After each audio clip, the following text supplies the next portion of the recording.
Hello everyone, this is Robert with 50 Years of Chess. Hope you're doing fine and keeping well in this winter weather we've been having. I want to show you another game. This was taken from 2005 in December in the Bristol League Congress in December that year. My opponent was Paul Spiller, and I've played Paul many times. We've drawn almost every game. He has won, I think, one or two, and I know I have one recorded win. So I think he may be one ahead of me, but we always have interesting games. And so I'm going to show you this game now, and I'm going to show you first of all, though, the final leading board to show you how we finished. Um, Here it is. Now, as you look at it, you can see Bristol Winter Congress, Major, Standard, December the 9th. And here is the final board. Now, a guy called Joe Turner came first. He was on 3.5 points. 3 wins, a draw, and a bye. I came second, no byes. I had 2 wins and 2 draws and 1 loss to this guy, Robbie Dams, who came 8th. I lost that one a bit unexpectedly, but I didn't play very well. And Paul and I met in round 3, and as you can see the game there, Paul's rated then in today's rating was about 1825 and I was 1818. So I'll show you the game, and it's quite an interesting game. I just got to get the board back, if you excuse me a moment. And here we are. And so this is how the game went. Now, like I said, Paul and I came second, joint second, by half a point. So this is how the game went. I was playing white, and I opened with e4. So this was really the opening I was playing a lot back then. Paul played e5, knight f3, knight c6, bishop c4, knight f6. Yeah, that's right. He played knight c6 and then knight f6. And I played d3, bishop c5. So we're going into the checker piano opening, basically, there. And I played c3, castle, castle, d3, h3, preventing bishop g4, pinning the knight to the queen.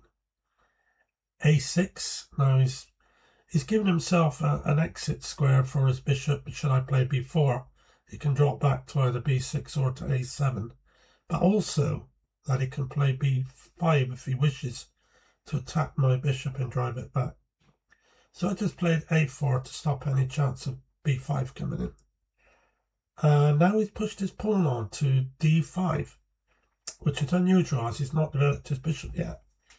So I took the pawn, and he retook with a knight. So I played rook e1, attacking the pawn on e4, on e5, f6. It's most unusual because Paul is allowing his knight to be pinned. And here I played b4, and his bishop went back to b6, and then queen to b3. So I'm hitting the knight twice now, and he's only defending it once. So he's either got to bring his bishop out to e6 or his knight back, the knight on c6 back to e7 to prevent losing the piece, which is what he did. Now I played bishop a3 with the ideal of playing b5. After pawn takes, I can go bishop takes, or if he plays pawn takes, I could play pawn takes on b5, and then bring my knight out. And then I'd be able to play bishop takes e7, queen takes, because he can't take with a knight, then I'd take the bishop d5, winning the knight, but it's not easy. So he's played his king to h8 now, which means the pin is ended. So there's no chance of winning the piece now. So I played d4. He's played pawn takes pawn, pawn takes pawn, and he's played c6. So there's little to do here now on that particular situation. So I've gone knight into d2, and Paul's played bishop to f5. So we've got our pieces developed. My rooks are connected, his aren't, not just yet, but they will be very soon. So I played knight into e4 because I want to drop my knight in onto c5.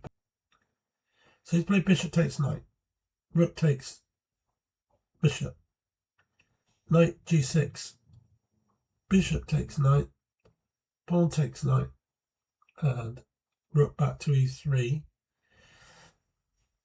So we've got symmetrical pawns anyway, with the isolated pawn in the centre and 2 on the queen side and 3 on the king side.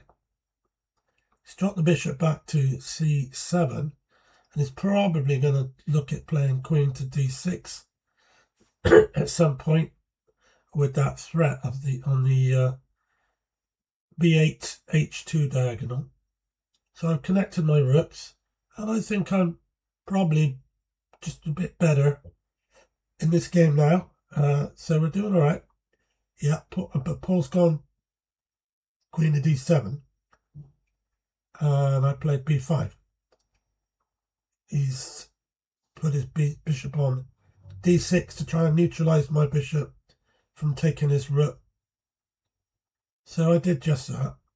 Queen takes, and then I put my rook up to e6, attacking his rook, queen. I'm attacking his queen with d6, queen, bishop d6. It's gone back to d7, pawn takes pawn, pawn takes pawn. Rook b6. This wasn't a great move. Sorry.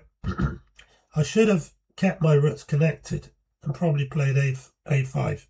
That would have been better, so that if he did play rook to b8, then I could play the rook across, and rook takes rook and pawn takes, give me a pass pawn.